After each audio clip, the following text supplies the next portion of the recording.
Several times over the last year,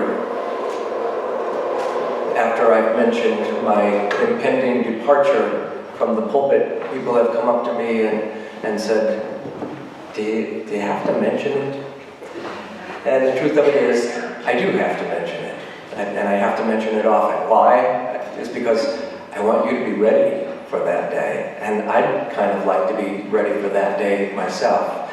In the cycle of a year, this particular year, there are so many last things that I'm doing, and as I come upon a last thing, I'm not only thinking about that last time, but I'm thinking about other times of having done that.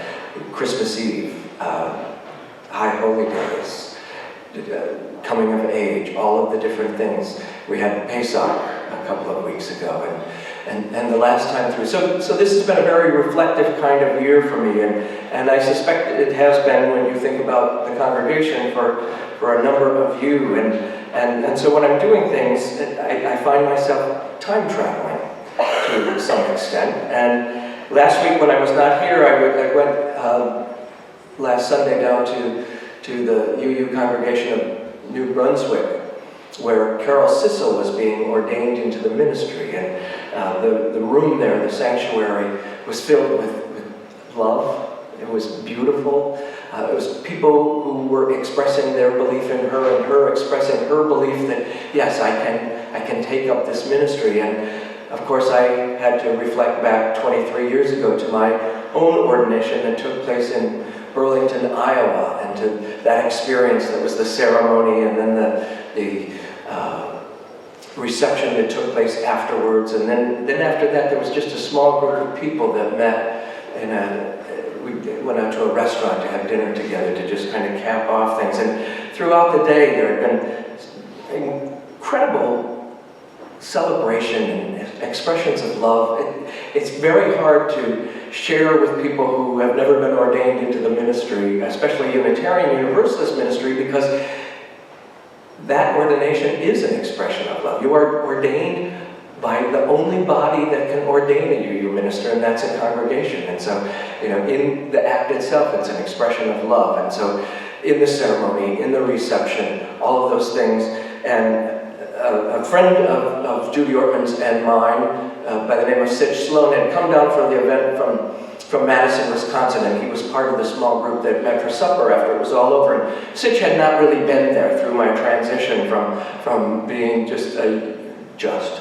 as I look at you, you members, as I'd gone through my transition from being a lay member of the Unitarian Universalist congregation that I was part of to being ordained. And he was kind of blown away by the whole experience of Unitarian Universalism, but also blown away by the experience of this ordination. And at the dinner, he said, "This is just amazing." He said, "You're amazing, Charlie. What was expressed here today was people's belief in you, that you will be able to be there with and for them, making meaning with them in their lives."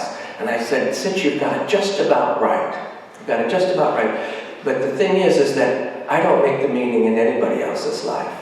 What happens, whether it's in a sermon or whether it's sitting up in my office or in somebody's living room, what happens is that if I'm doing my job really well, I'm holding up a mirror so that people can see themselves and see the possibilities of goodness that lie within themselves, and they make the meaning. I get to be there with them for it, but the people make the meaning themselves, having allowed me to be there to help them see what that meaning is." And that's what I have tried to do throughout my ministry here for the last 20 years, to be that mirror for you as a congregation and as individuals. And my intention this morning is a process that began way back last September when I came to, look at them back there. We can see just so little of you. Maybe you'd like to come out as I mention your name, and you could sit out here because you're going to want to sit out here for the video anyway. But, so Marianne Kitts, and David Saylor, and Doug Andrews, and Irene Sanderson, and Joe Ponticello. And we are missing Lawrence Ramsey, who was here at the earlier service, but is not here now. And we started talking about what people might need at about this time of the year, as we're on the threshold of what has been and on the on the cusp of what has been and on the threshold of what is yet to be. And we started talking about a project where maybe members of the congregation who've been around for a while could be interviewed about other times of transition earlier in the congregation's history, so that you could learn something from those who've been through it. And my thought was that maybe through such a project you could come to know some of what it has been like and what it might be like, and so that maybe you could go away feeling more hopeful and more confident, and a realization of the strength of this congregation, which is so important. Just in terms of the strength, think of your worship service here this morning, the religious education and moving forward, our Harvest the Power commissioning and the strength that brings to the congregation, the music program and the children's music program, which are so strong, and the Council on Ministry that is here to assess the strength of the congregation in an ongoing way. And after the video, I'm going to introduce you to Christina Williams. Some of you know Christina, and she wrote a piece for her Covenant group a few weeks ago and shared it with me, and I thought, what a wonderful thing that we might be able to share here this morning as part of this service too. Because it's all about cycles and whirling through and knowing what has been and the possibilities for what can be, and knowing the strength that is a part of this congregation. A word before we begin the video that I wanted to share with you. A video that, by the way, was produced by, the interviews were done by our Council on Ministry, and then they were all given to Jerry Freed, who was down really sick with the flu all week, and even with the flu did the kind of editing that needed to occur in order for the video you're about to see to be here. I wanted to say a word about this video, in that you're going to hear, many of you are here since I've arrived, and so you know the congregation as it is to some significant extent.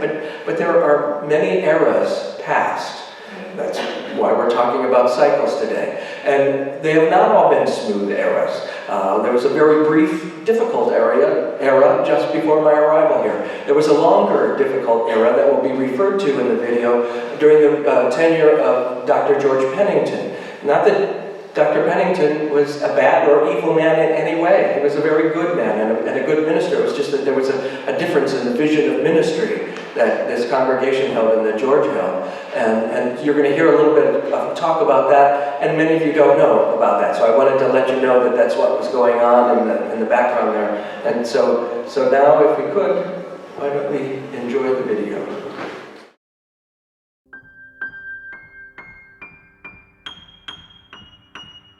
This is a time of some concern for several of us. It's a change, and change is always difficult,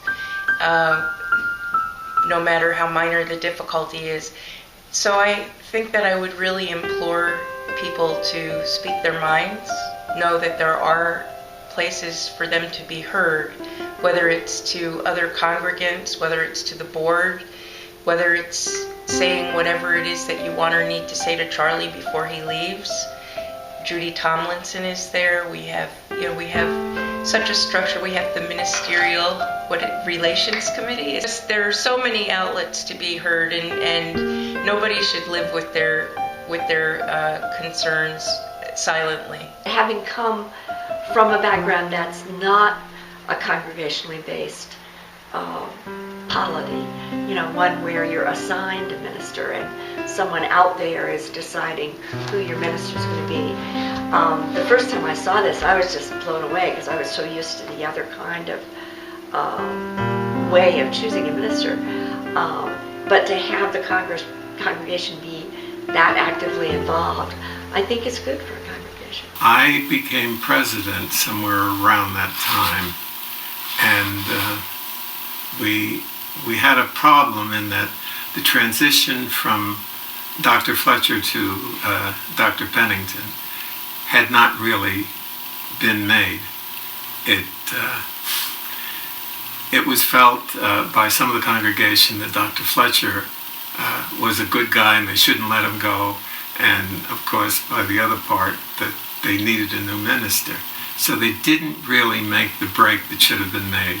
In talking with the UUA about transitions in strong congregations like ours, what they've said is that actually these transitions can make congregations even stronger than they were before, even though it's unsettling and it's always difficult to make change, that the congregation really can pull together, and I think that's what's going to happen here. People wanted someone they felt comfortable with and that they felt was, whose sermons they could relate to and that. So those were all things. And that was all part of the process of finding a new minister. We would go to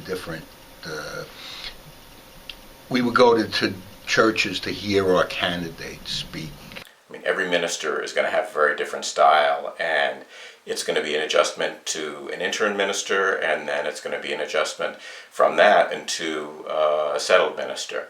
But that transition and having a period of time, in this case 2 years, I think is going to give the congregation plenty of time to reflect on what we're really looking for. To prepare people for the upcoming transition, I think that it's important to remember that nobody's in this alone, for one thing, and for another, there's always some upheaval that comes, even if it's minor upheaval, there's always some that comes with change.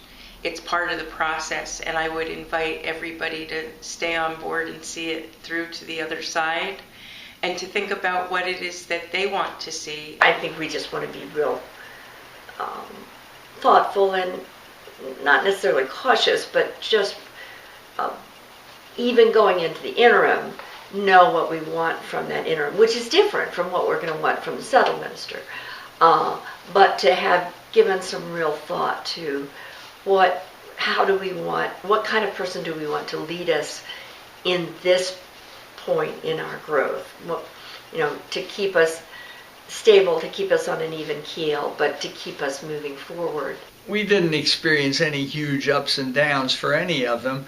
Half is the minister and the other half is the congregation. I mean, that's what keeps the church going, the people. When you're doing a search, you really have to kind of put on paper for the packet that goes out and articulate to yourselves and within the congregation who you are as a congregation and how you want to be seen, and therefore who you want to be in your leadership. Take a step backwards from that and say, what is going on in our congregation, even if I'm not involved in it actively? What is going on in the congregation that I really like? Mm-hmm. Who do we represent, and what are we doing as a congregation that I'm proud of and that I want to see continued? Maybe not in exact form, because there'll be different leadership. This is a desirable post, and that there will be a competent person here who will be effective. So no, I'm not worried, as I haven't been in because they've all been competent, all four men in different ways. They've all had their strengths and their shortcomings. The laity just have to step up and pick up some things that they aren't used to doing. And that requires patience and gentleness with each other, and I think a loving spirit and a forgiving spirit some of the time. The church was never about to fall apart because of the minister, even when there were ministerial problems.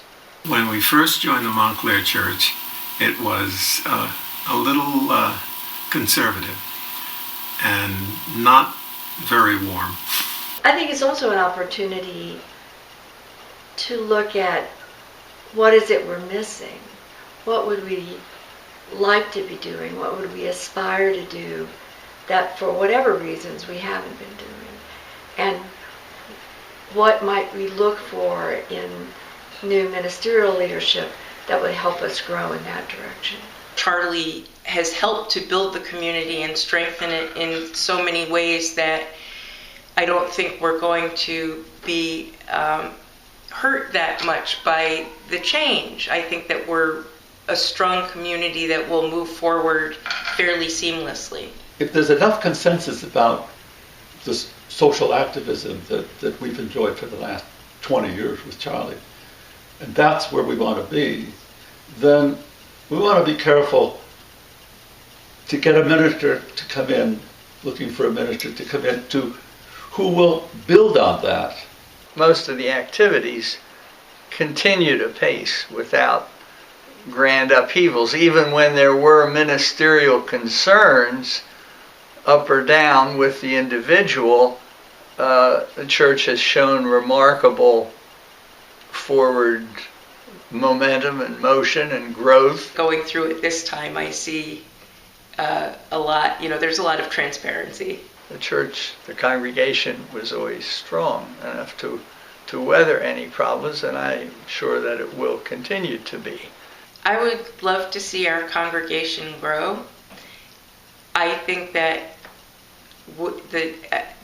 the word that's been going around based on a study that was done is that we continue to have new members join us, but at the other end we're also staying kind of flat in terms of the numbers. It is a really emotional time with Charlie leaving, and it's going to be difficult for many of us, but I'm sure that we're going to be able to come out of it with a clearer sense of what we're looking for, what the next chapter of this congregation is going to be, and I think with the strength to move towards that.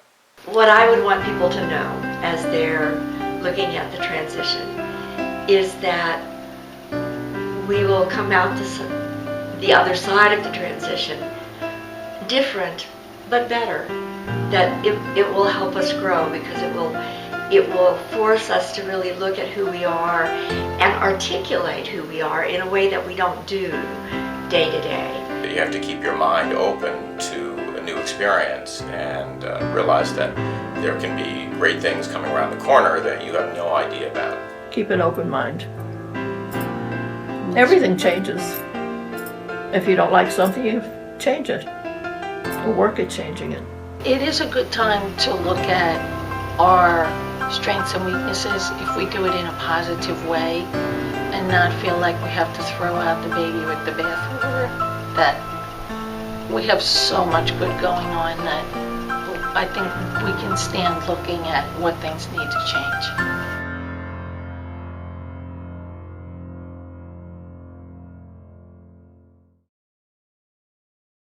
Some thank yous, first of all. One certainly is to Jerry, but to the Council on Ministry for picking up this project, for doing the interviews. Thank you so much. A special thanks to those who participated in the interviews with them, those that you saw, some that did not become part of this. All of the interviews in some way will be saved in the archives so that there's a permanent record of all of those interviews that were conducted, and I don't even know, are we finished with them, or are there still some people that we're hoping to hear from perhaps, and those parts of the piece will be archived. Archives speak of the past, and you just heard people who were here in the past that brought us forward to where we are now, following a 25-year ministry, following a 40-year ministry, to a point of the kind of strength where we are now. And so we're looking archivally at the past. At the same time, we're looking anew at the future. And a couple of weeks ago, I received an email from Christina Williams, who I've gotten to know through New UU and 5 Questions, who work on the Undoing Racism Committee. And in her covenant group, her writing covenant group, she wrote a piece and sent me this email saying, I'm in the writing covenant group, and this month's topic is imagination. It turned into a piece about the UU. Laura Wilson, the group leader, suggested I share this with you, that you might like to know how I feel about this community. And as we think about our future, what I want is for you to know how Christina feels about this congregation. And I would like you to think about how you feel about this congregation.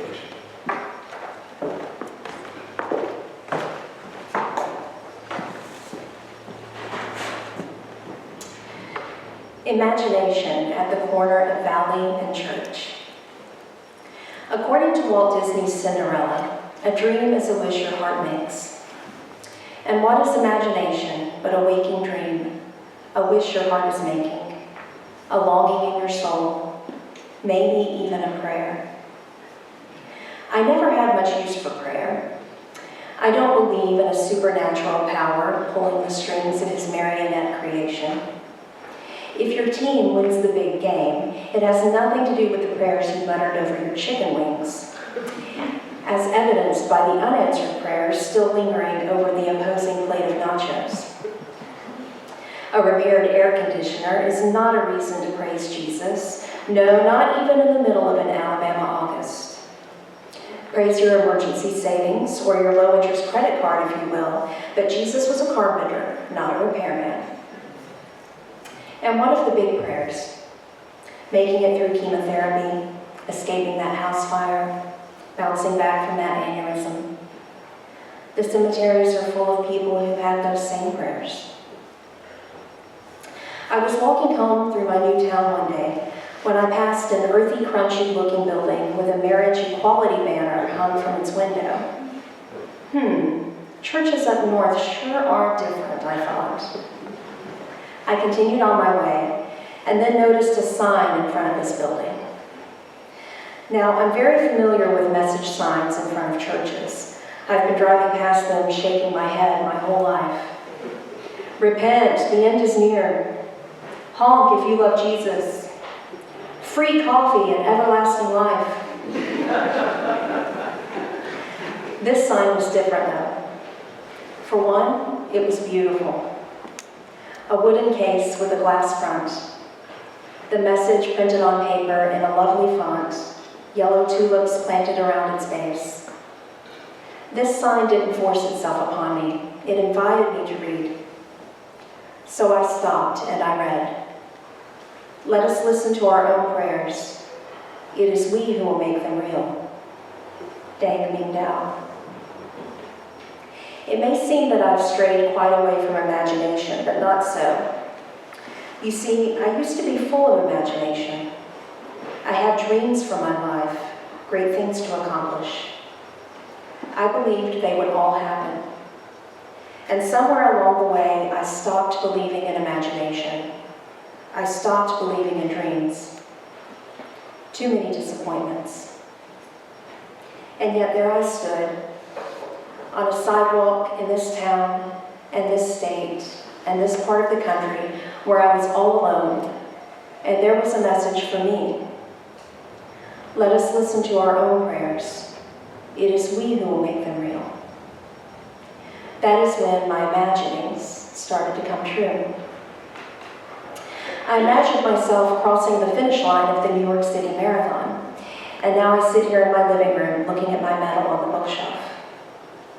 I imagined a cold apartment turned into a welcoming home, and now I have curtains and painted walls and artwork and books and mementos of happy times surrounding me.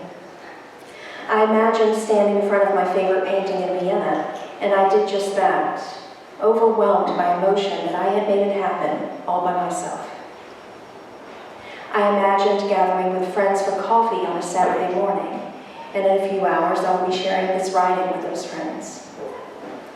I imagined being part of a loving family, people who love me just the way I am, and I found that family in the earthy, crunchy-looking building with its rainbow banner and its message board of hope. There is so much more I imagine for myself and for this world. I imagine a bachelor's degree, so I've got an afternoon full of algebra ahead of me. I imagine more marathons, so I'll wake up in the mornings and run. I imagine a book with my name on it, so I'll keep putting words on paper. I imagine a world where children feel free to find their own spiritual paths, so I'll teach the little ones on Sunday morning. I imagine a reformed justice system, a safe world for women, an end to war and hunger. So I'll sign petitions and join marches and cast my votes, and yes, I'll pray. Because, you see, some imaginings, some prayers are too big for one person to make real. It takes all of us imagining that things can be different, having enough faith in our prayers to take a few small steps toward them, never giving up, even when it seems hopeless. So yes, I'll pray. I'll pray to the spirit of life and love that is in and of us all. I'll pray for the faith to keep trying. I'll pray that others will try. I'll pray that we will make a difference. And I imagine we will.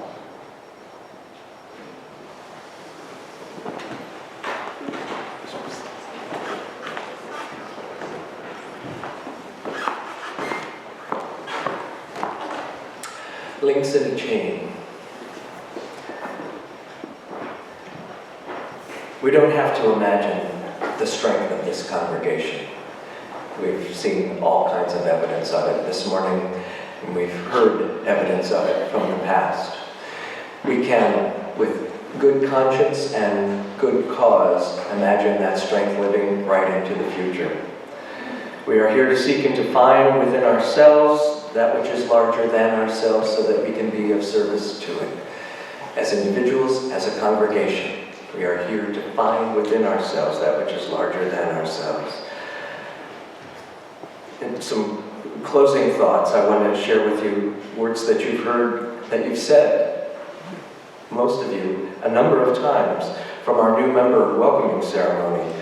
One of the things that's said by the new members is, I recognize the values of the past which have brought this congregation to where it is now. I accept the privilege and the responsibility of joining this congregation and affirm my willingness to support it. And a little bit later, everyone responds, love is the doctrine of this congregation. The quest of truth is its sacrament, and service is its prayer. To dwell in peace, to seek knowledge and freedom, to serve humankind in fellowship. For these purposes do we join together. Moving from the past to the future, you have every reason to know that this congregation has made those transitions and made them very well. You have every reason to have hope and confidence in the strength of this congregation moving forward. So what I'll ask you to do during this transition on a very regular basis is to hold that mirror up for one another so that you can see the best in yourself through the reflection of the other. To hold that mirror up as a congregation so that the world can see its best self through you. And in that way, the strength of this congregation will go on and on and on. Let's join together in our closing hymn, which is When Our Heart is in a Holy Place.